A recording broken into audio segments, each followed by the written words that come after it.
Bismillahirrahmanirrahim. Alhamdulillahirabbil alamin wassalatu wassalamu ala asyrafil anbiya'i wal mursalin nabiyina Muhammadin wa ala alihi wa sahbihi ajma'in amma ba'du. Assalamualaikum warahmatullahi wabarakatuh. Alhamdulillah teman-teman, kita kembali lagi pada silsilah itulah para pemimpin kita dari kalangan kaum muslimin yang subhanallah atas izin Allah berhasil menghadirkan satu peradaban yang kehebatannya, keadilannya, keindahannya belum pernah dicapai oleh peradaban-peradaban umat lain bahkan sampai detik hari ini. Dan pada kesempatan kali ini insya Allah kita akan menceritakan sedikitnya tentang kisah-kisah Umar bin Abdul Aziz yang dinobatkan oleh sebagian ulama sebagai khalifah kelimanya kaum muslimin setelah Khulafa Ar-Rasyidin yang 4, yaitu setelah Abu Bakar, setelah Umar, setelah Utsman, setelah Ali radhiyallahu taala anhum gitu. Walaupun memang kita masih mengatakan bahwa sahabat-sahabat Rasulullah Shallallahu alaihi wasallam lainnya seperti sahabat mulia Muawiyah radhiyallahu taala anhu tentu masih lebih baik dari Umar bin Abdul Aziz. Teman-teman, Umar bin Abdul Aziz, beliau adalah salah satu keturunan dari Umar bin Khattab radhiyallahu taala anhu. Dan kisah dari hadirnya Umar bin Abdul Aziz itu adalah kisah di mana saat sebelumnya Umar bin Khattab radhiyallahu taala anhu memiliki kebiasaan yaitu berjalan di malam hari ke pojok-pojok pinggiran kota Madinah untuk melihat bagaimana keadaan masyarakatnya, khususnya mereka-mereka yang tinggal di pedalaman, mereka-mereka yang tinggal di pelosok. Umar memiliki satu aktivitas yang sangat mulia, yaitu bepergian di malam hari untuk melihat keadaan masyarakatnya. Suatu malam, saat beliau sedang beristirahat dan menyandarkan punggungnya ke salah satu tembok rumah salah satu warganya, ternyata beliau mendengar dialog antara seorang ibu dengan putrinya yang di kesempatan sebelumnya sudah kita kisahkan. Ya, ibu inilah ibu penjual susu. Ibu itu berkata kepada putrinya, "Wahai anakku, segeralah engkau campurkan air susu ini dengan air biasa, kemudian pergilah bergegas ke pasar untuk Anda jual." Gitu. Kemudian kata putrinya, "Wahai ibu, ini adalah perbuatan yang licik, ini adalah perbuatan yang dusta, ini perbuatan curang. Bagaimana kita menjual susu murni yang sesungguhnya susu kita itu telah dicampur oleh air?" Gitu. Kemudian kata ibunya, "Lakukan saja gitu, tidak apa-apa." Kata putrinya, "Tidak wahai ibu, jika Umar bin Khattab melihat apa yang kita lakukan, pasti beliau akan marah gitu." Kemudian kata ibunya, "Wahai anakku, ketahuilah bahwasanya Umar tidak melihat apa yang kita lakukan sekarang." Ibu itu tidak tahu bahwasanya Umar bin Khattab radhiyallahu taala anhu di malam itu, di waktu ibu ini sedang berdialog dengan putrinya, beliau sedang duduk bersandar di tembok rumah ibu itu. Kemudian Umar dari luar beliau mendengar dialog apa yang terjadi. Kemudian apa jawaban seorang wanita mukminah ini, yaitu, "Wahai ibu, jika Umar tidak melihat, maka ketahuilah bahwa Tuhannya Umar melihat kita." Subhanallah. Kemudian Umar berkata kepada ajudannya untuk memberikan ciri, "Tolong ingat ini rumah." Gitu. Nah, di hari esoknya Umar mengumpulkan anak-anaknya dan Umar bertanya, "Siapa di antara kalian yang belum menikah dan akan mau menikah?" Gitu. Kemudian semua sudah menikah kecuali Asim, putra Umar. Kemudian Umar mengatakan, "Wahai Asim, anakku, pergilah ke rumah ini karena sungguhnya di dalamnya ada seorang wanita mukminah, seorang wanita yang beriman kepada Allah Subhanahu wa taala." Dan akhirnya singkat cerita dinikahkan oleh Umar bin Khattab radhiyallahu taala anhu. Nah, dari kedua orang ini hadirlah cucu Umar, seorang wanita yang kemudian wanita ini cucu Umar bin Khattab berarti kan, kemudian dinikahkan oleh salah seorang laki-laki dari kalangan dinasti Bani Umayyah. Beliau adalah gubernur dan seterusnya, nikah. Dan ternyata suami itu orang soleh juga, dan ibu ini adalah cucunya Umar bin Khattab, dan dari mereka lah Allah Subhanahu wa taala mengkaruniakan untuk mereka, yaitu Umar bin Abdul Aziz yang kelak akan menjadi pemimpinnya umat Islam. Dan yang menjadi pembahasan kita hanya segelintir kisah-kisah saja dari sejarah Umar bin Abdul Aziz ini, teman-teman. Karena memang untuk membahas satu peristiwa atau sejarah kepemimpinan Umar bin Abdul Aziz membutuhkan waktu yang sangat banyak sekali. Nah, Umar bin Abdul Aziz memiliki usia 37 tahun saja, teman-teman, atau 39 tahun, atau ada yang mengatakan 41 tahun. Beliau menjadi khalifah untuk kaum muslimin di negeri Syam, memimpin negeri-negeri Islam, memimpin dunia Islam dari bumi Syam. Beliau menjadi pemimpin selama 2 tahun 5 bulan, gitu. 2 tahun setengah. Tapi lihat apa yang telah terjadi. Setengah bumi, masyarakat muslimin yang berada di bawah kepemimpinan Umar bin Abdul Aziz rahimahullah ta'ala, semua ma'amur.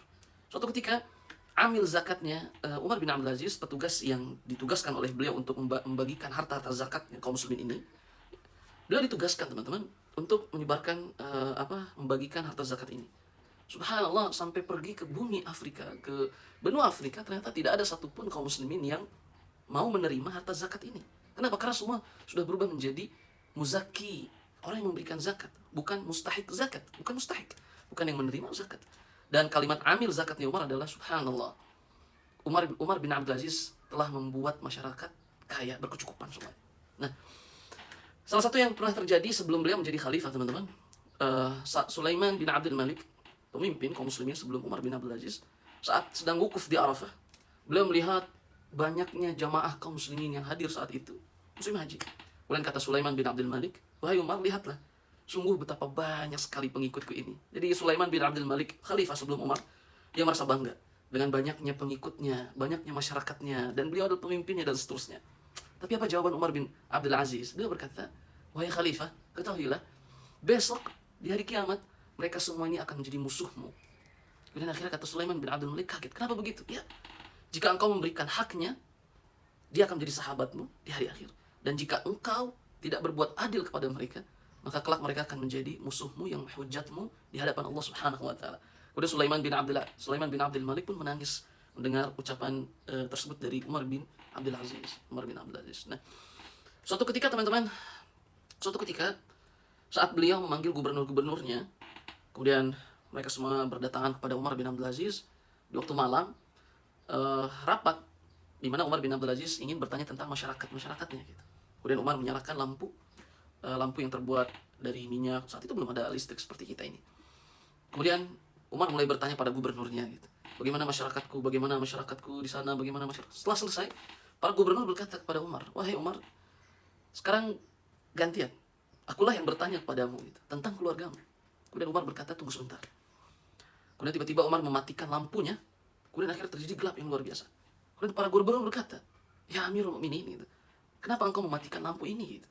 Kemudian Umar berkata, wahai gubernurku, ketahuilah bahwa saat aku bertanya kepada kalian tentang masyarakatku, maka lampu ini halal bagiku, minyak ini halal bagiku. Kenapa? Karena lampu ini sumber energinya dari minyak, dan minyak ini adalah miliknya kaum muslimin, Baitul Mal muslimin. Saat aku bertanya tentang masyarakatku, maka minyak ini halal, lampu ini halal bagiku. Tapi saat engkau bertanya tentang diriku dan keluargaku, maka minyak ini tidak lagi halal, lampu ini tidak lagi halal untukku, karena ia milik masyarakatku kaum muslimin gitu. Subhanallah. Kalau semua para pemimpin kita seperti itu, teman-teman, maka masyarakat akan makmur, keadilan akan meraja, meluas gitu. Kemudian jika keadilan meluas, kemakmuran meluas, maka tingkat kriminal pun akan menurun gitu. Itu salah satu yang terjadi di zaman Umar bin Abdul Aziz. Berikutnya misalnya tentang harta Baitul Mal. Umar pernah juga suatu hari memanggil gubernurnya. Beliau memiliki majelis rutin dengan para gubernurnya. Umar bertanya kepada para gubernurnya, apakah harta di Baitul Mal kalian masih ada? Kemudian mereka mengatakan masih ada, wahai Umar. Kemudian Umar berkata, tolong bagikan harta Baitul Mal ini kepada kaum muslimin dari fuqara dan masakin. Mereka yang membutuhkan tolong bagi, didata. Akhirnya subhanallah, didatalah orang-orang muslimin yang termasuk dalam golongan fuqara dan masakin, kemudian diberikan harta dari Baitul Mal. Kemudian Umar berkata lagi, masihkah tersisa harta di Baitul Mal? Masih, wahai Umar, kata para gubernurnya. Kemudian berkata, maka berikanlah kepada anak-anak yatim. Akhirnya dibagikan kepada anak-anak yatim. Kemudian saat itu Umar bertanya lagi, masihkah tersisa? Kemudian mereka berkata, iya wahai Umar, masih tersisa. Kemudian kata Umar, tolong berikan kepada masyarakatku yang memiliki hutang. Siapa saja yang memiliki hutang, tolong bayarkan hutangnya dari Baitul Mal. Subhanallah, kas negara. Kemudian Umar bertanya lagi, masihkah tersisa? Para gubernur berkata, iya masih tersisa. Kemudian Umar berkata, berikan, tolong data orang yang memiliki kebutuhan khusus, orang yang cacat memiliki kebutuhan khusus, tolong berikan untuk setiap mereka satu pembantu yang bisa membantu masyarakat itu yang memiliki kebutuhan khusus. Subhanallah. Sampai akhirnya terakhir Umar berkata, masih ada kata sisa? Kemudian para gubernur mengatakan, iya Umar, masih. Kemudian kata Umar, maka bagikanlah kepada para pemuda yang ingin menikah, mudahkanlah pernikahannya, dan berikanlah uang dari Baitul Mal sebagai bekal untuk pernikahan mereka. Subhanallah. Itu pemimpin kita, Umar bin Abdul Aziz. Semua masyarakat diperhatikan oleh beliau. Kemakmuran, cuma dalam waktu 2 tahun 5 bulan. Beliau berhasil menghadirkan kemakmuran yang sangat luar biasa di negeri kaum muslimin. Nah, suatu hari teman-teman, ada seorang wanita dari Mesir datang ke negeri Syam, ingin bertemu dengan Umar bin Abdul Aziz, meminta bantuan.